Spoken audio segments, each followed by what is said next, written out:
Bonjour la famille, c'est une joie pour nous de vous retrouver. C'est Joël et Emmanuel de Family First Ministry. Que la grâce et la paix de Dieu soient avec vous. Shalom la famille, c'est un plaisir de vous retrouver dans votre capsule Zoé, une vie abondante en Christ. Alors on va continuer sur notre thème de l'harmonie dans le mariage. On a fini la première partie, on a parlé des ingrédients qui pourraient aider pour avoir un mariage harmonieux. On est maintenant la deuxième partie qui est sur les fruits qui en découlent. Aujourd'hui, on va parler d'un fruit qui n'est pas moindre. L'accord dans le mariage, c'est central comme fruit. C'est ce qui se démontre réellement que les gens sont dans l'harmonie. Alors, que veut dire l'accord? L'accord, c'est avoir une même opinion, une même intention par rapport à une décision qu'on doit prendre. C'est comme une approbation qu'on a par rapport à son conjoint, à sa conjointe, par rapport à une direction bien donnée. Et le Seigneur, notre Dieu, a créé vraiment l'univers tout en accord. Amen. Quand vous écoutez la musique, ce sont des musiques qui sont accordées. Notre corps est en accord. Amen. La tête et les pieds et les mains agissent en accord. Amen. On peut pas, le cerveau ne peut pas donner une direction et le bras fait autre chose. Ouais. Ça veut dire que vous êtes en désaccord. Alors c'est comme dans le mariage, on doit être en accord par rapport à des grandes décisions qui doivent être prises pour votre destinée. Amen. Alors, on va voir 3 points pour avoir justement cet accord dans le mariage. Et le premier point, c'est que on doit avoir un accord spirituel. Parce qu'il faut que l'homme et la femme, l'époux, l'épouse, soient en accord dans toutes les décisions qu'ils doivent prendre. Et pour arriver à cela, c'est bien sûr avoir l'accord spirituel. Est-ce que vous êtes en accord spirituellement? La parole nous dit dans Amos 3:3, 2 hommes marchent-ils ensemble sans s'être mis d'accord? C'est pour cela qu'on exhorte pour les célibataires qui n'ont pas encore peut-être fait l'étape du mariage de s'assurer que vous servez le même Dieu. Amen. Est-ce que vous allez bâtir sur Jésus-Christ qui est notre rocher?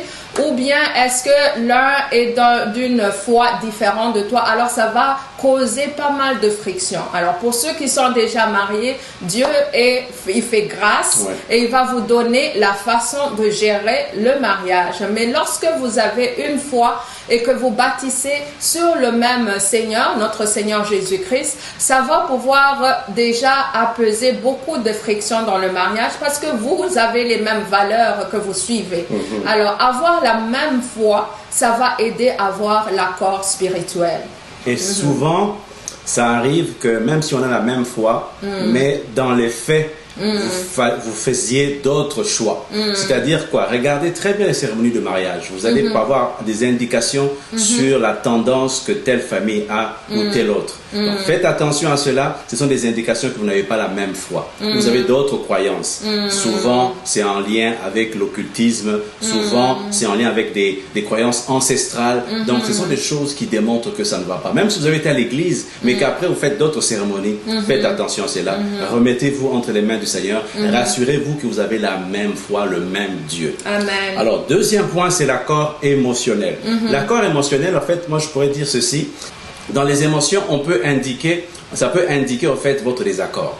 Souvent, tu prends une décision, l'autre te regarde d'une autre façon, l'autre semble déçu ou fâché, n'est-ce pas? N'est pas d'accord. N'est pas d'accord avec ta décision. Ça se voit, c'est une indication. C'est-à-dire qu'il faut s'arrêter pour pouvoir aller chercher une joie parfaite. La parole de Dieu nous dit ceci dans Philippiens 2:2. C'est-à-dire que dans chaque décision, rassurez-vous que votre conjoint et votre conjointe vous partagez les mêmes émotions. Si l'un est content, l'autre n'est pas content, arrêtez-vous.